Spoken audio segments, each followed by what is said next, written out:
WBC welterweight champion of the world, introducing Mario El Azteca Barrios. He's legendary and only 8-division champion of the world, introducing the one and only Manny Pacman Pacquiao. Ilang mga boxing legends naniniwala na magagawa di umanong manalo ng ating pambansang kamao Manny Pacquiao sa kanya ngayong magiging laban sa WBC Welterweight World Champion na si Mario Barrios. Sa nalalapit nga po na bakbakan nitong si Pacquiao at Mario Barrios ay maraming mga boxing fans at mga boxing legends ang nagbibigay na ng kanilang naging pahayag sa laban na ito. Mas pumukaw po ng aking pansin ang naging pahayag ng isa sa pinakamahusay na boksingero sa bansang Amerika, at ito na nga po ay si Sugar Ray Leonard, ang isa po sa mga idol ng ating pambansang kamao Manny Pacquiao.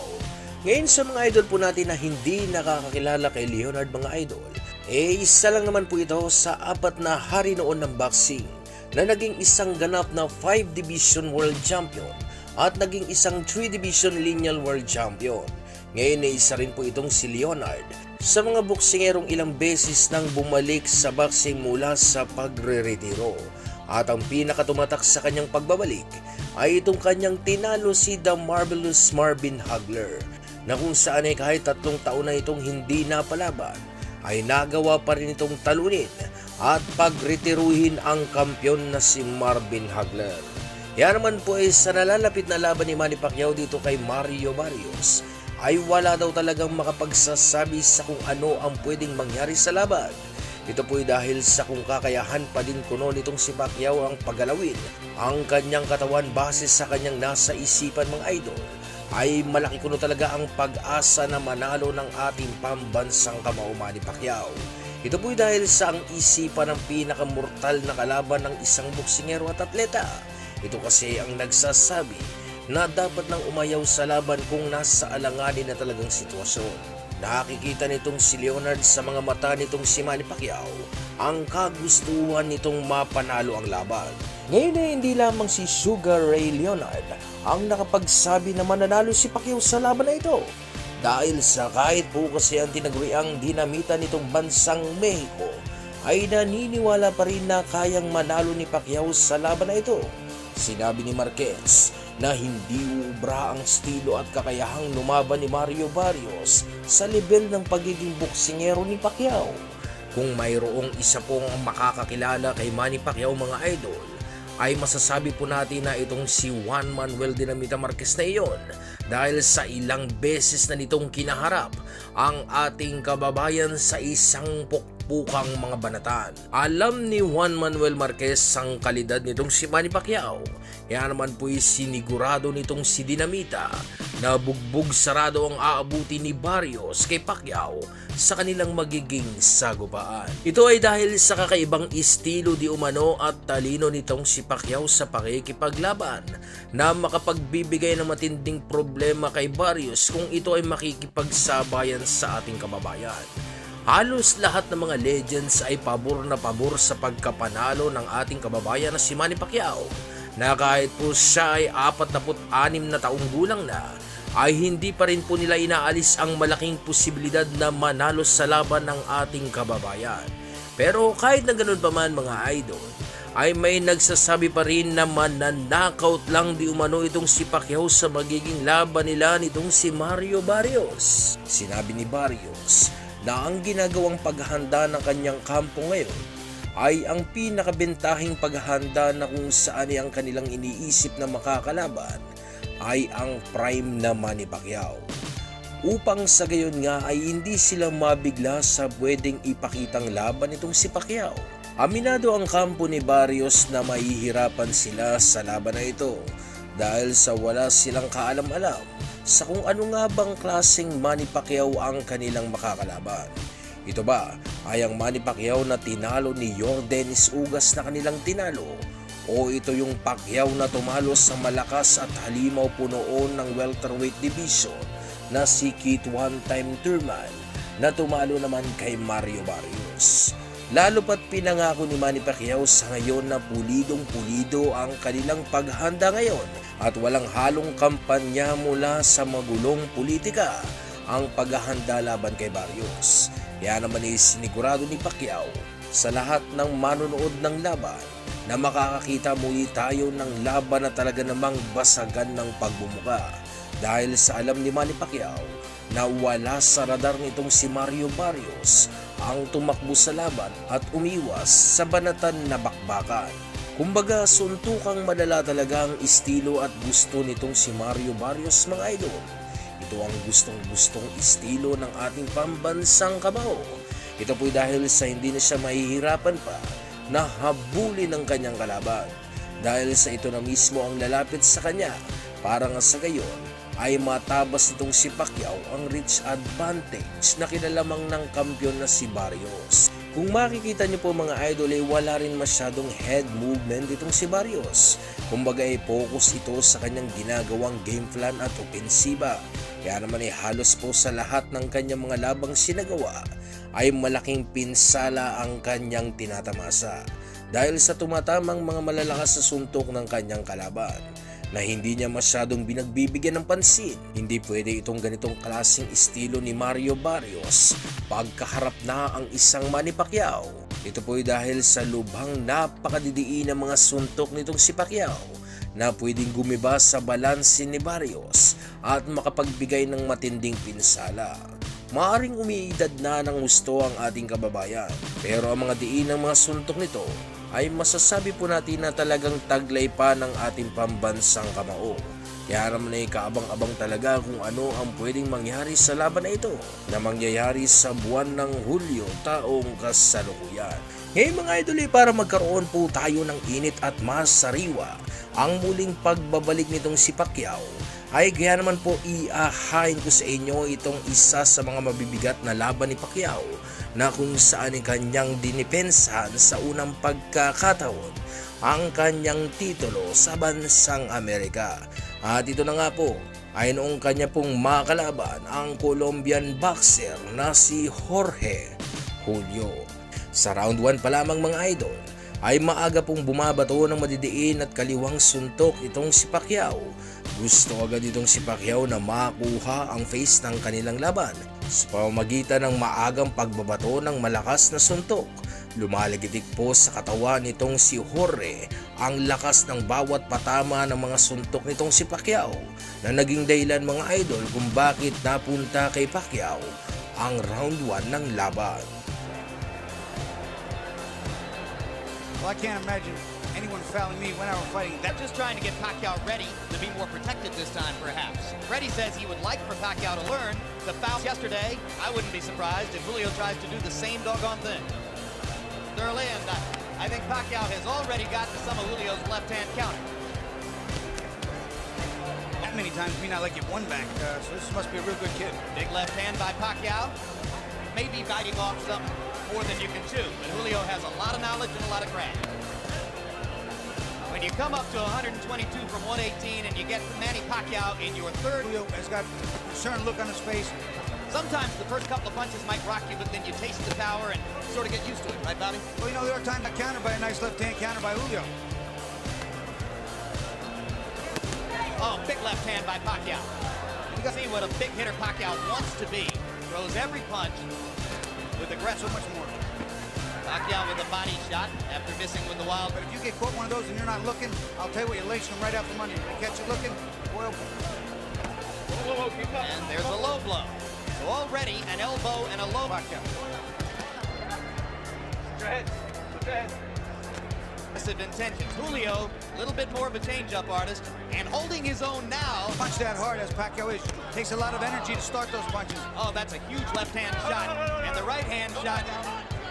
Don't fall down, man. As I was saying, You play the case.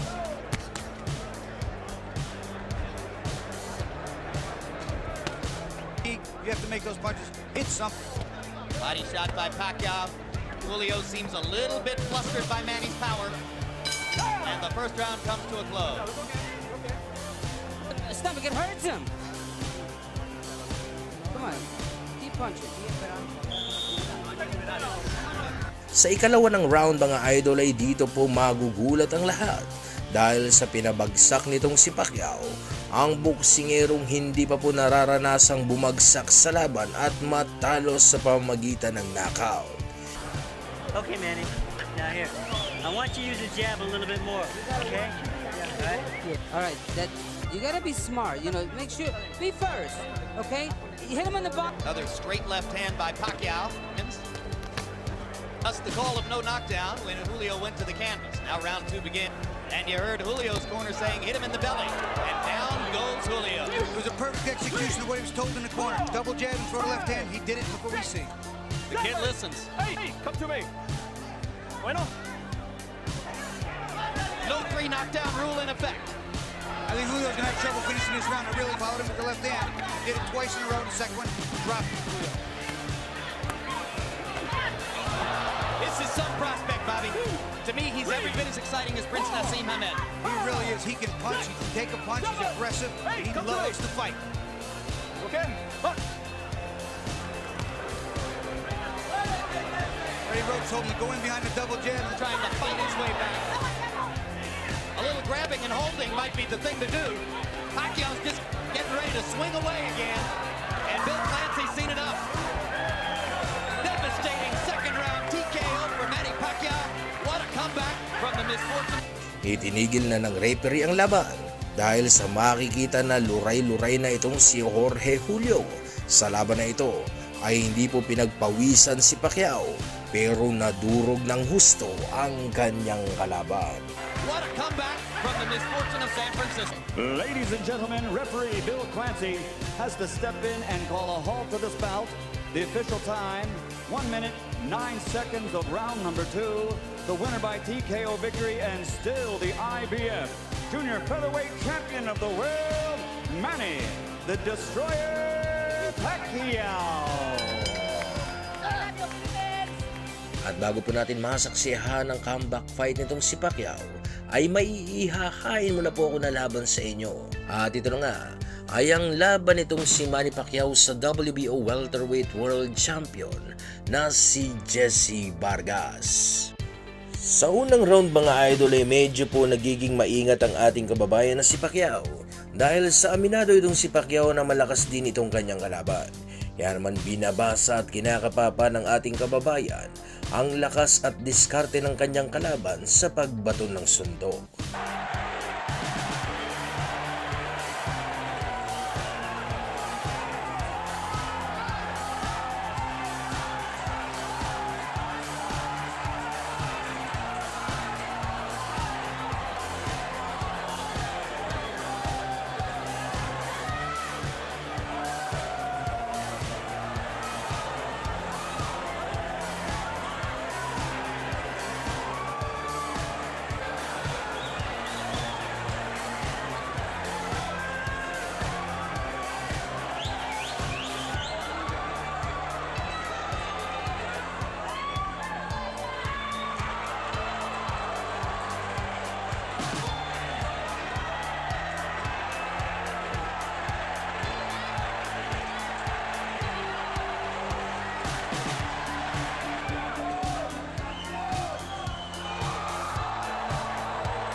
Sa pangalawang round mga idol ay medyo bumibitaw na ng madiding suntok si Pacquiao.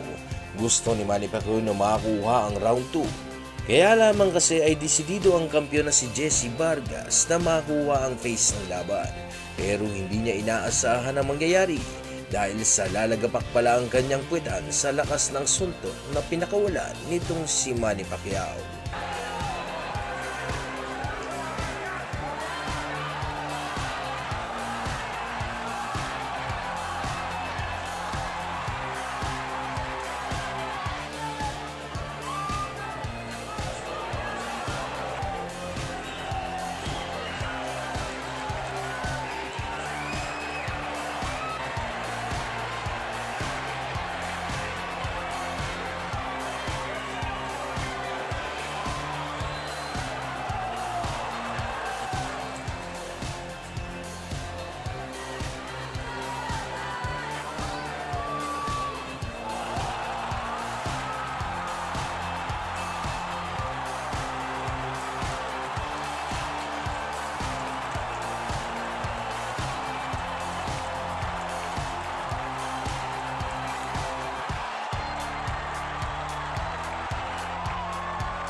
Sa pangatlong round mga idol ay animoy hindi bumagsak ang kampiyon na si Jessie Vargas dahil sa parabang siya pa ang naging mas agresibong boksingero sa round na ito na nagpapakawala ng mga madiding suntok sa ating kababayan. Di naman inaayaan ni Pacquiao na mangyari ito. Kaya naman malalakas na suntok din po ang pinakawala ni Pacquiao kung saan nga ay nagsimula ng maglaro ang ating kababayan.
Sa round 4 mga idol ay hati na ang naging scorecards ng dalawa dahil sa parehas po kasi silang dalawang nakapagpapatama ng malalakas sa suntok. Pero ang round na ito ay binigay po kay Jessie Vargas mga idol dahil sa may isang kanang malakas sa suntok na naipatama itong si Jessie Vargas sa mukha ng ating kababayan.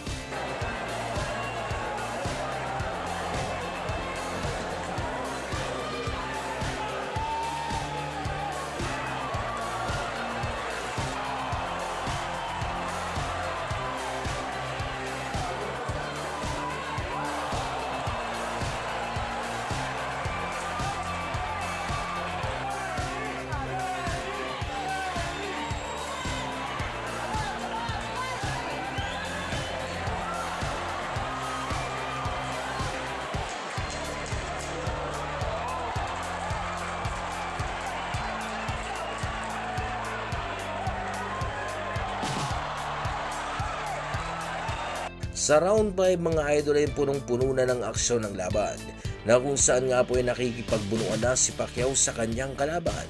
Hindi naman basta-basta nagpapadaig itong si Jessie Vargas dahil sa agad-agad po kasi itong bumabato ng maraming suntok sa tuwing pumapasok na sa kanyang depensa ang ating kababayan.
Sa round 6 mga idol ay naging maingat na si Pacquiao sa pagpasok sa depensa ni Vargas.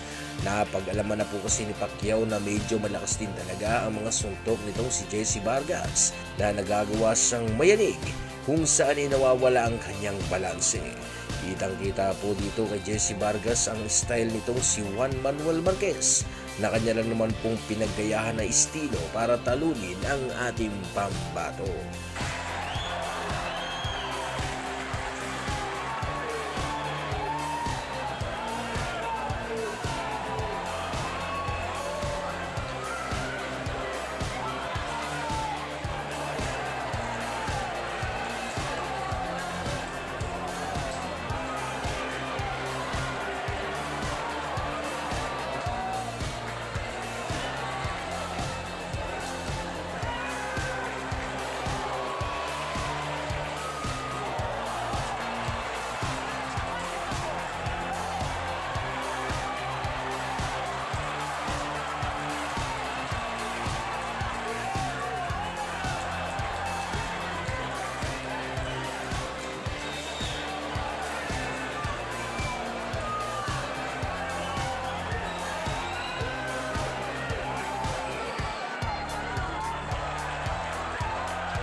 Sa round 7 mga idol ay minungkahi na po ni Coach Boboy Fernandez na hindi dapat matakot si Pacquiao sa pagpasok sa depensa nitong si Vargas sapagkat hindi nga naman daw ito isang counter puncher katulad nitong si Juan Manuel Marquez kung saan ay gumaganti nga lang naman daw ito ng suntok sa tuwing kanyang nararamdaman ang pagpasok ni Pacquiao sa kanyang depensa.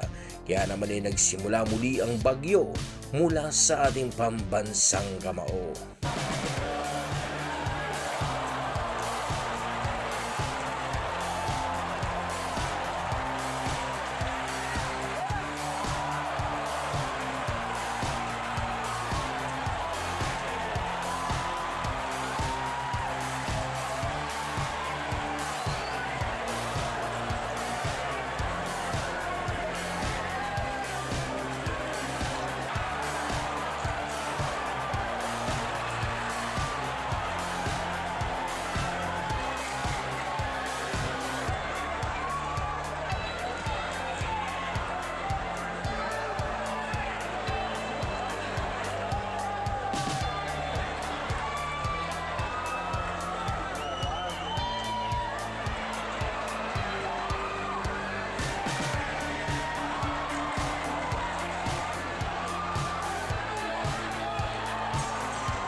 Sa round 8 mga idol ay bahagya na pong sumasara ang kanang mata nitong si Jesse Vargas sa diin ng mga patama ni Manny Pacquiao. Hindi na mabasa-basa ni Vargas ang lokasyon ng mga pinanggagalingan ng mga suntok nitong ating kababayan. Kaya naman ay bara-bara na ang Jesse Vargas sa round na ito na sumusuntok na lamang sa hangin. Ito ay dahil sa pabago-bago ang estilo na ginagawa ni Manny Pacquiao.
Sa round 9 mga idol ay dahil nga sa hindi natural ang estilo nitong si Vargas na ginamit sa laban na ito, ay kaya naman lubos na nahihirapan siyang makipagsabayan kay Pacquiao. Inakala ni Vargas na sasapat ang estilo nitong si Dinamita Marquez para pahirapan itong si Pacquiao. Pero hindi po may epektibo ang estilong ito na naging dahilan kung bakit hindi po magawang makatama na ni Jesse Vargas sa malikot na si Manny Pacquiao.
Sa round 10 ay gustong-gusto ni Vargas na mag-deliver ng pressure.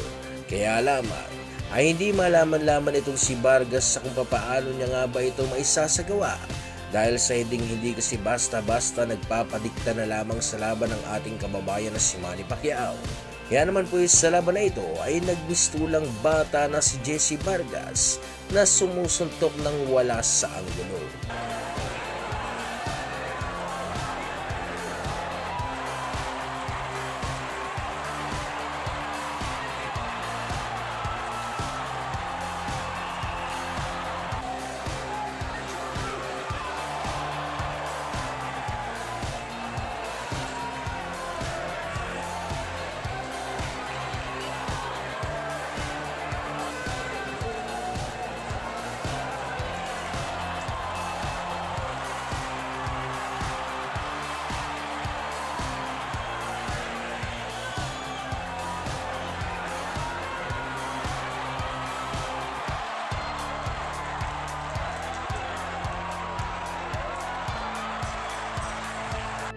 Sa round 11 mga idol ay hindi na alam ni Jesse Vargas sa kung paano niya nga ba pupuruhan itong si Pacquiao. Makikita po sa naging laban na ito mga idol ang agwat ng kanilang mga kakayahan na kung saan ay mas napupuruhan ni Pacquiao ang mas batang kampiyon na si Jesse Vargas.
Inakala ni Vargas na siya ang nanaig sa laban nila ni Pacquiao, kung saan nga po ay nauuna pa nga po itong kumaway sa mga fans na para bang gusto niyang iparating na naniniwala siya na siya ang nanaig sa laban nila ni Pacquiao. Pero katulad nga ng inaasahan mga idol, ay dahil nga sa mas maraming naipatamang malalakas sa suntok itong si Pacquiao, ay kaya naman siya ang nanaig sa laban at nag-uwi ng WBO Welterweight World Title Belt.